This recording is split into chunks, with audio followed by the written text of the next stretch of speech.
पूज्य गुरुदेव सुधांशु जी महाराज के चरणों में मेरा वंदन।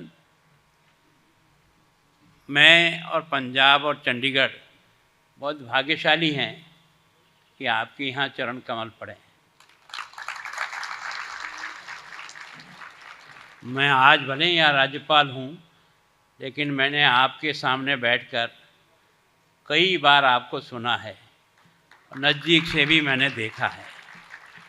वास्तव में मैं आयोजकों का बहुत धन्यवाद करता हूँ कि ऐसे एक श्रेष्ठ व्यक्तित्व का, जिन्होंने सनातन को पुनर्जीवित करने के लिए अपनी संपूर्ण शक्ति और अपनी बुद्धि लगाकर संपूर्ण देश में इसके प्रति एक जागरण का और हमारा सनातन क्या है, इसके अनुसार हम सबको अपना जीवन कैसे जीना चाहिए, उस ओर आगे बढ़ाया। मैं एक बार आपके चरणों में फिर वंदन करता हूँ।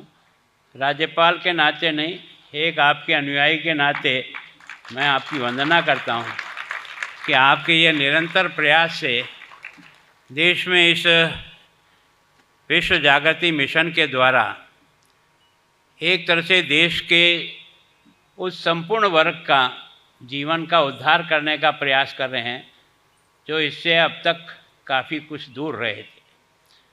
हमारा सौभाग्य है कि आज संत चरण भी हमारे बीच में विराजमान हैं, उनका बहुत बहुत स्वागत। जस्टिस साहब भी विराजमान हैं। मैं सोचता हूँ कि मैं आप सब की तरफ से, क्योंकि बोलने के लिए आप में से कोई नहीं आएगा, मैं ही आ रहा हूँ, तो मैं आपकी तरफ से, पंजाब की तरफ से, चंडीगढ़ के सभी जनता की ओर से आपके आगमन का बहुत बहुत स्वागत, अभिनंदन करते हैं। और आपकी वाणी का लाभ लेते हुए मैं सोचता हूँ कि जिस प्रकार का विश्व जागृति मंच काम कर रहा है, देश और विदेश में आपने इस संस्कृति को पहुँचाने के लिए जो परिश्रम किया है और जो अपने न्यायों के द्वारा आपने लगभग 88 शाखाएँ हैं, 36 आश्रम हैं, 24 आपने देव मंदिरों का निर्माण किया है।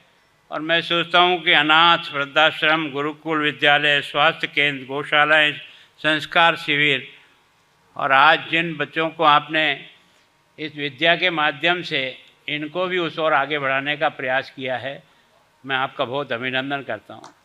मुझे कहा था कि सनातन पे मैं कुछ बोलूँ। मैं सोचता हूँ सनातन पहले भी सही था, आज भी सही है, और जब तक जीवन में मनुष्य इस धरती पर रहेगा तब तक ये मूल्य सही रहेंगे। और आज सारी दुनिया इस बात को स्वीकार न कर रही है, क्योंकि वसुदेव कुटुंबकम का कोई शब्द बोल सकता है तो ये हमारी महान संस्कृति बोल सकती है। हमने कभी नहीं जियो और जीनो का उपदेश दिया है, हमने प्राणी मात्र को स्वस्थ रहने की कामना की है।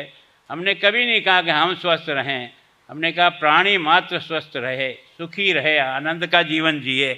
तो हमारी संस्कृति की महानता के कारण से ही मैं सोचता हूँ कि हम सब लोगों को इतने थपेड़ों में भी इस देश को निकाल करके यहाँ तक पहुँचा दिया। इसका मतलब ये सनातन में कोई न कोई चमत्कार तो है कि धरती पर जब जब भी कोई इस प्रकार की विपदाएँ आती है तो किसी न किसी माँ की गर्भ से ऐसा बालक पैदा होता है जो उस समय की परिस्थितियों को बदलने के लिए अपना संपूर्ण जीवन लगा देता है। मैं सोचता हूँ कि गुरुदेव आपने भी, मैंने आपको आज से नहीं 10-20 वर्षों से मैं आपको नज़दीक रह कर के आपके, आज तो मैं आपके बराबर बैठा हूँ, लेकिन मैं एक श्रोता के रूप में आपको बहुत सुन चुका हूँ। तो मैं सच में आयोजकों का बहुत धन्यवाद करता हूँ कि आपने यह अवसर दिया है।